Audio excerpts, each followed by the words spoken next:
For centuries, human progress has been this incredible journey of pushing past our natural limits. We built telescopes to see further, microscopes for the tiny stuff, computers to, well, compute like crazy. Each of these tools, they dramatically extended our physical reach, our calculation ability. But what if the biggest barrier now for the next wave of innovation isn't physical strength or, processing power? What if it's something more fundamental, like the cognitive bottlenecks baked into our own minds? Today, we're doing a deep dive into a really groundbreaking concept that tackles this head on: AI as a possibility expansion engine. And this isn't just AI doing tasks for us. No, it's about a unified framework. Think of AI as a kind of co pilot, one that actively pushes the boundaries of what we humans can even conceive, whether that's abstract ideas or, actual physical designs, promises to open up whole new territories. So, our mission today is to explore how this engine works. We'll look at two powerful instances, see how they systematically overcome those blind spots we all have in our thinking. Okay, let's really unpack this. It's a fascinating idea, isn't it? The core insight here is it's a shift. It's moving from just automating human work to actually augmenting human imagination. We're essentially talking about giving ourselves cognitive superpowers, tools to explore landscapes, intellectual and creative ones, that are basically invisible to us working alone. It's a really fresh take on AI's potential, I think. That distinction feels really key. So, when we talk about these cognitive bottlenecks, the ones that, as you said, inherently limit us, what are they really? Can you maybe paint a clearer picture of these hurdles? Absolutely. The source material zeroes in on two critical sort of structural limitations. First, there's what they call the interdisciplinary bottleneck. Just think about the explosion of knowledge, right? It keeps growing, becoming hyper-specialized. And this creates these deep silos, like disciplines that barely talk to each other. You might have a brilliant quantum computing researcher, but are they likely to be fluent in, say, ancient feng shui principles? Probably not. And yet the source suggests a conceptual link between fields that different could spark a truly revolutionary insight, a real eureka moment. Our minds, well, they just aren't wired to effectively search that huge, messy space of possible connections. We tend to stick to what we know. The second bottleneck is the complexity bottleneck. This one really affects engineers, designers, anyone grappling with complex systems. When we design something physical, maybe an airplane wing, prosthetic limb, even a molecule, we rely heavily on intuition, on past experience, familiar shapes, things that have worked before. We just can't mentally juggle the, well, near infinite permutations. Geometry, materials, physical forces, too much. We can't simulate all that in our heads to find the truly optimal design. Our brains are good, but not that good. Huh. So it's not just about having an off day or forgetting something. These are described as structural limitations of human cognition. It sounds like we're almost hardwired to miss a huge chunk of what's possible. Precisely. These aren't just minor issues or skill gaps, they're fundamental constraints, tied to our cognitive architecture, really. They hold us back from innovating at the speed and complexity today's world demands. I mean, our brains evolved for spotting predators and navigating social groups, not for combinatorial mathematics or synthesizing knowledge across thousands of fields.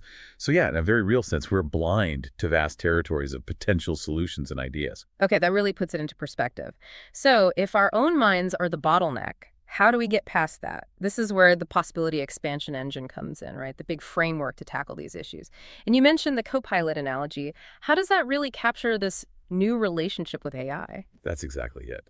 The possibility expansion engine, let's call it PEE, it's designed as this unified solution. And the co-pilot idea is central. It defines the relationship. Symbiotic. Human and AI working together. What's really crucial is that all these PE systems, they share a core three-step architecture. It doesn't matter the domain or the type of possibility being explored. Step one is interpretation. Here, the AI, often using sophisticated language models, translates what the source calls for the human intent into something formal, machine readable. So you might say, I need a bracket. Strong, lightweight, looks good for this drone frame. The AI takes that qualitative, maybe ambiguous language and turns it into precise parameters and constraints a computer can actually work with. It bridges that gap between our creative, sometimes vague ideas and the strict logic machines need. Then step two, exploration. This is the core of the expansion. This is where the AI really flexes its muscles. Once the intent is formalized, a dedicated computational engine kicks in.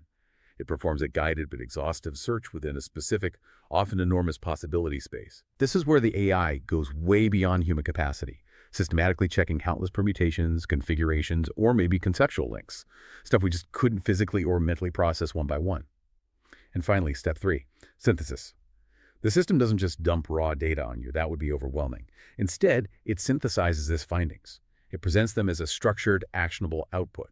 This could be, say, a fully formed research hypothesis, or a novel design schematic, or even a complex argument, all ready for a human to look at, evaluate, maybe refine, and then act on. That's a really clear three-step process: interpretation, exploration, synthesis.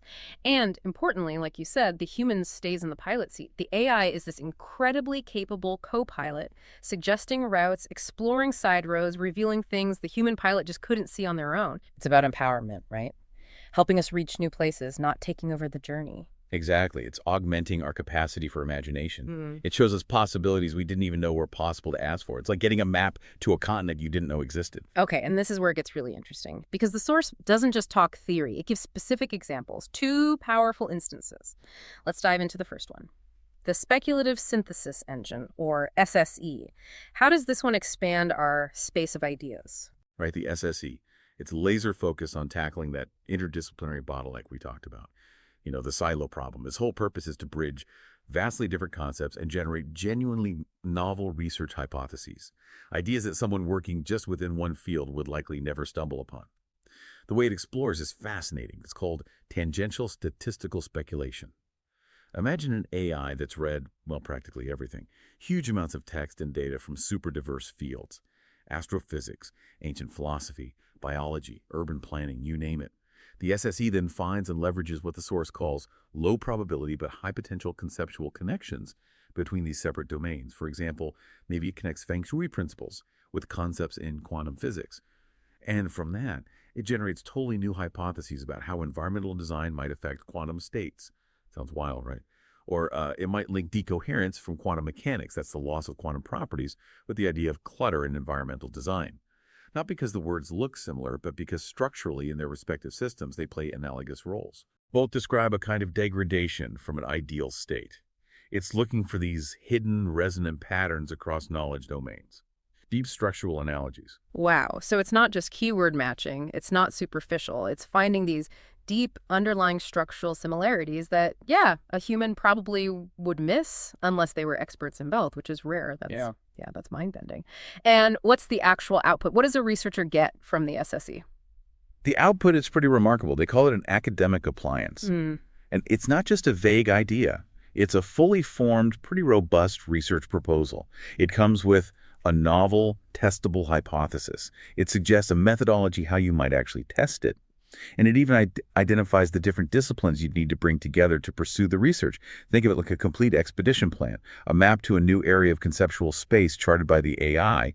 But it's ultimately for human scientists and thinkers to actually go explore and validate. The goal is to catalyze completely new lines of inquiry. That's incredible. You could imagine unlocking some breakthrough, maybe a medical cure, by combining biology and, I don't know, geology in a way no one thought of. Okay, so that's the SSE for the space of ideas. Let's switch gears to the other instance, the Algebraic Structural Engine, or ASE. How does this one expand the space of forms? Right, the ASE. This one takes direct aim at the complexity bottleneck. It's all about generating novel physical designs, things that are often highly optimized, but way beyond human intuition or standard design practices. Its exploration mechanism works with something called algebraic fingerprints. These are basically executable recipes, parametric sequences of geometric and functional operations. So the system takes a formal specification like exact load constraints for a part, material choices, maximum weight 1, and then it explores the huge possibility space of physical forms that meet those specs. It uses sophisticated techniques like topological optimization. It's where it carves away unnecessary material to find the most efficient shape for handling stress. And also biomimetic algorithms, which kind of mimic nature's designs, which are often incredibly efficient but look really unusual to us. And crucially, it's not just pulling existing designs from a database. It's generating novel forms from the ground up, applying math and physics. So it's genuinely inventing new geometries, tailored exactly to the need, not just tweaking something we already have. That sounds like a massive shift in how we approach engineering and design. What's the output look like? What do you actually get? You get the algebraic fingerprint itself, that concise executable recipe, and the resulting design, often as a 3D model. So it might be, say, a structural bracket that looks almost organic, nothing like a typical manufactured part.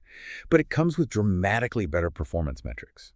The output includes calculated details, Right. stress distribution, how much mass was saved, maybe its drag coefficient. It represents a new, highly efficient point in the physical solution space, generated by the AI, but ready for humans to check, manufacture, and use. These forms can sometimes challenge our sense of aesthetics, sure, but their performance often speaks for itself. Okay, it's clear both engines are incredibly powerful, one for ideas, one for forms. But what's the common thread? How do these two, which seem pretty different, actually fit together under this possibility expansion engine idea? What's the deeper link? That's the absolute key takeaway, the core thesis, really. The source argues that the SSE and ASE aren't actually different ideas. They're the same fundamental idea, just applied to different, let's call them substrates or domains. The underlying principle is identical. AI as an indispensable co-pilot for exhaustive, unbiased exploration. For the SSE, the substrate is, well, the universe of semantic and conceptual knowledge, the whole network of human ideas. Its possibility space is all the potential novel connections within that network. For the AEC, the substrate is mathematical and physical law. And its possibility space is the universe of forms that can obey specific physical constraints, geometry, forces, materials. Both systems showcase this truly symbiotic relationship. Human and AI capabilities complementing each other perfectly. The human brings the initial intent, the context, the deep expertise in their field, and critically, the value judgment, deciding what's actually important or useful. The AI brings the horsepower, the exhaustive search, pattern recognition on a scale we can't manage, and freedom from our own cognitive biases and ruts. So it's not about replacing scientists or engineers or artists. It's about fundamentally empowering them, helping them command a much larger intellectual or creative territory than they could possibly handle alone. It really is augmentation, expanding human capability, not just automating tasks away. Exactly. It fundamentally changes our relationship of what's possible. Mm. It's like building a formal, computable way to achieve serendipity, finding those happy accidents, but systematically. Okay, so connecting this to the bigger picture then, what does this whole paradigm really mean for the future of innovation across maybe all fields? Well, if we zoom out, it really suggests that the most transformative use of AI, maybe in the coming decades, won't be automating routine stuff. It might actually be augmenting our deepest human ability, thought itself. Hmm. These possibility expansion engines, they offer a formal method, a computable method, for achieving serendipity, for systematically making those amazing discoveries that often feel accidental, like pure genius when they happen. They guide us towards possibilities we didn't even know we should be looking for. They turn the unknown unknowns into known unknowns, and then into actual proposals we can explore. That's a really powerful, even inspiring vision. It does raise an important question, though. If this is just the start, what's next? Could we see this framework pushed even further? The source definitely paints a compelling future picture. It suggests we could see a whole ecosystem of these engines emerge, possibility expansion engines, each one tailored to explore a very specific type of solution space. So imagine engines exploring the space of, say, legal arguments, generating completely new jurisprudential angles, or systems navigating the vast possibilities of musical composition, maybe creating entirely new genres, or perhaps engines exploring therapeutic chemical compounds, searching for cures for diseases that have stumped us for ages. As innovation gets more complex, more interdisciplinary, more critical, these kinds of engines might shift from being helpful to being absolutely essential. They could become the standard tools for navigating these ever-expanding universes of ideas and forms and solutions that really define human progress.